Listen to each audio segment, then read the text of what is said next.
চীনের পণ্যের ওপর যুক্তরাষ্ট্রের 10% শুল্ক হার আরোপের ফায়দা পাচ্ছে বাংলাদেশি ব্যবসায়ীরা। কৌশলগত বাজার হিসেবে বিদেশি বায়ারদের কাছ থেকে জানুয়ারি মাসের রেকর্ড অর্ডার পেয়েছেন তারা।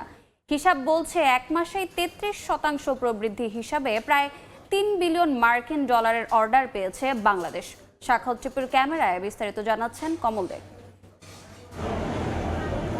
গত 6 মাসের টানা সংকটের মাঝেও চলতি বছরের জানুয়ারি মাসে সব রেকর্ড ভেঙেছে বাংলাদেশের তৈরি পোশাক খাত।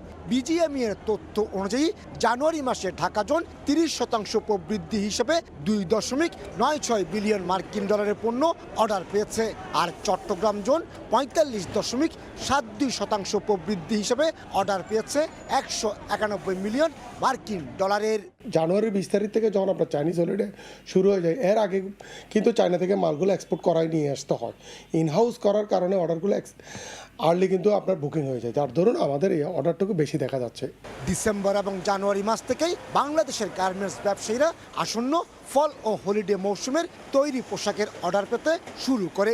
মার্চ এবং এপ্রিল মাস জুড়ে চলবে এই পোশাক রফতানির জাহাজীকরণ। এর মাঝে যুক্তরাষ্ট্রের ট্রাম্প প্রশাসন চীনের তৈরি পণ্যের উপর 10% হারে শুল্ক আরোপ করেছে।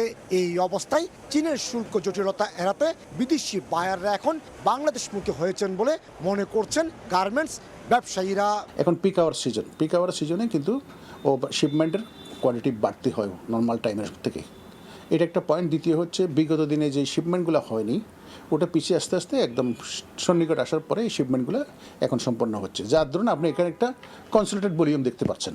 বিজিএমই এর মতো বিকিএমই এর আওতাধীন প্রতিষ্ঠানগুলোতে এসেছে রেকর্ড পরিমাণ অর্ডার। জ্যাকেট, ট্রাউজার এবং ব্লেজারের অর্ডার এসেছে তুলনামূলক বেশি। তবে জানুয়ারি মাসে ঢাকা এবং চট্টগ্রাম জোনের প্রতিষ্ঠানগুলোতে 55,088 কোটি টাকার অর্ডার পেল, তা সাময়িক অগ্রগতি বলে মনে করছেন তৈরি পোশাক খাতের ব্যবসায়ীরা।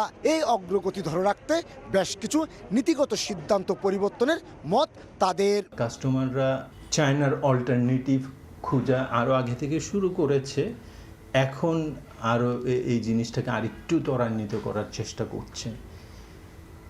সো এটার ইম্প্যাক্টটা আমরা আসলে আমাদের এক্সপোর্টের মধ্যে ইতিমধ্যে দেখতে পাচ্ছি। বাংলাদেশ বছরে প্রায় 46 বিলিয়ন মার্কিন ডলারের তৈরি পোশাক রপ্তানি করছে। এর মধ্যে ইউরোপ এবং আমেরিকা হলো বাংলাদেশের তৈরি পোশাকের সবচেয়ে বড় বাজার।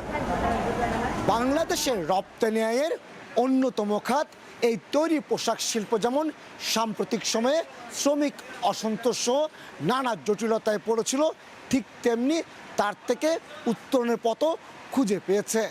বিশেষ করে আমেরিকা এবং চীনের যে বিরোধ চলছে তার ফলশ্রুতিতে তৈরি পোশাকের সুফল পাচ্ছে বাংলাদেশ, আর তাই জানুয়ারিতে রেকর্ড প্রবৃদ্ধি হয়েছে। কমল দে, সময় সংবাদ, চট্টগ্রাম। 4 দশক ধরে আপনার ফাইন্যান্সিয়াল পার্টনার আইডিএলসি।